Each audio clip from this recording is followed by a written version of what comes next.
এবার চলে যাচ্ছি কোথাও ঘুরতে।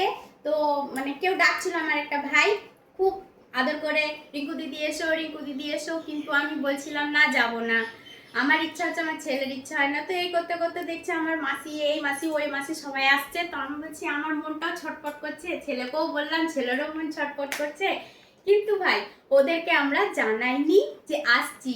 তো দেখা যাক মানে সারপ্রাইজটা কেমন হয়। তবে হ্যাঁ, একটা মাসি জানে যে আসছি, তবে মাসিকে চুপচাপ থাকতে বলেছি। তো এখনো সাজুকুজু হওয়ার পরেও কিন্তু ফোন আসলো, তাও আমরা রিসিপ্ট নিইনি যে যাচ্ছি। আমাদের ট্রেন আছে 5টার সময়, তো 5টার সময় চলে যাব ফারাক্কা মাসির বাড়ি। তো চলো দেখতে থাকো একটু ছোট্ট মিনি ব্লগ। তো স্টেশন পৌঁছে গেলাম। তো দেখতে পাচ্ছ আর প্রচুর আজকে সকাল 5টা থেকে কিন্তু রোদ উঠেছে, বিকেল 5টা বাজছে অথচ রোদ থামে না। তো জঙ্গিপুর স্টেশন এত সুন্দর হয়ে গেছে, মানে আমি দেখে অবাক, এরই মধ্যে এতগুলো হয়ে গেছে।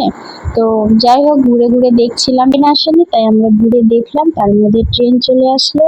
তো আমার মাসিও একসঙ্গে যাওয়ার কথা ছিল, কিন্তু না, আলাদা আলাদাই গেলাম। তো ওখানে কিন্তু একসঙ্গে হয়ে গেছিলাম। তো মাসির জন্য ওয়েট করে দাঁড়িয়ে আছে, আমি তার আগে পৌঁছে গেছি। তো মাসির জন্য ওয়েট করতে করতে আমার মাসিও চলে আসলো। তো একসঙ্গে বাড়িতে কিন্তু যাব, দেখা যাক। জানি কিন্তু আমি আসবো না, আমার মাসি আর আমি প্ল্যানে ছিলাম যে বলো না, দেখা যাক বাড়িতে। তো বাড়ি পৌঁছে গেলাম, পৌঁছে যাচ্ছি। তো এবার ভেতরে ঢোকা যাবে।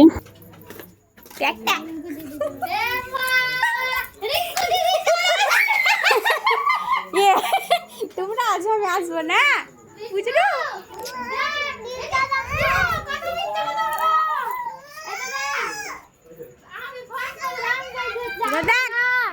আসলাম,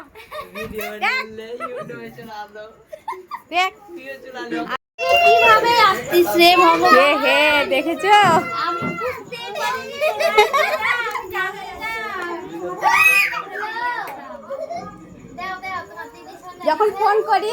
যখন ফোন করলি প্রিয়াঙ্কা, তখন আমি রেডি হয়ে গেছি। ওকে বলছি চুপচাপ বল, আসবো না আসবো না, আমরা জানি।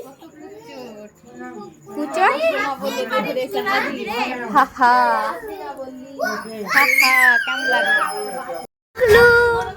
টাকলু, তোমার নাম টাকলু? তোমার নাম টাকলু? না না, তোমার নাম টাকলু, তোমার নাম অদৃশ না।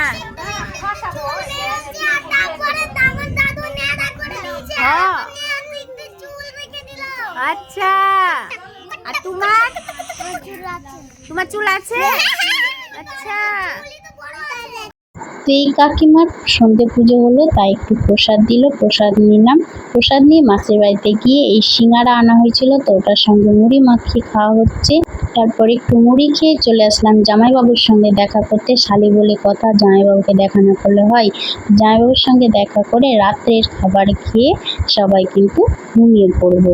তো নেক্সট ডে কিন্তু গঙ্গা না স্নান করলে হয় না। তো দেখতে পাচ্ছ গঙ্গার ধার এত কেটে গেছে, মানে ভয়ঙ্কর সিন হয়ে আছে। তো সকাল সকাল আমার মাসিরা চলে গেছিল, তো মাসিদের সঙ্গে গেলাম, কারণ একা একাই যেতে ভয় লাগবে, যা দৃশ্য হয়েছে প্রচুর ভয়ঙ্কর। তো সবাই একসঙ্গে একটু মানে কাছে থেকেই স্নান হলো, গঙ্গা স্নান। সবাই এখন স্নান হচ্ছে। তারপরে জলখাবার চলে এসেছে, এই পুরি আর তরকারি।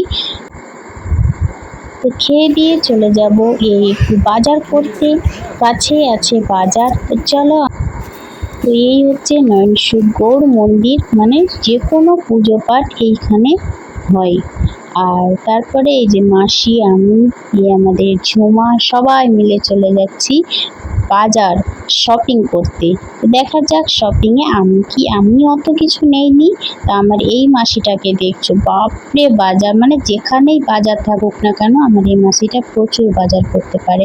তারপরে আমাদের ভাইয়ের, রানা ভাইয়ের জন্মদিন ছিল, ওখান থেকে একটা ড্রেস নেওয়া হলো। আর এই শাড়ি, বাড়িতে আসার পরে শাড়ি টাড়ি দেখা হচ্ছে কেমন কি। তো দুপুরের খাবারে পোলাও আর চিকেন কষা খেয়ে আমরা কিন্তু বাড়ি চলে যাব।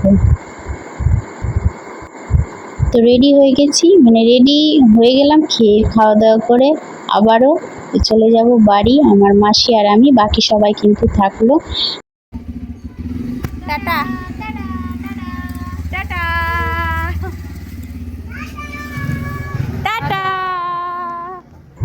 তো ভাই আর জামাইবাবু মিলে পৌঁছে দিল মাসিকে আমাকে।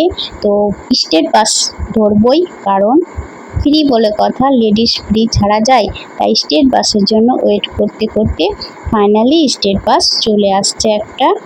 তো বসে গেলাম, সিটও পেয়ে গেলাম, ফাঁকাই ছিল। তো চলো বাড়ি পৌঁছে গেলাম। টাটা, লাভ ইউ অল, ভালো থেকো, সুস্থ থেকো।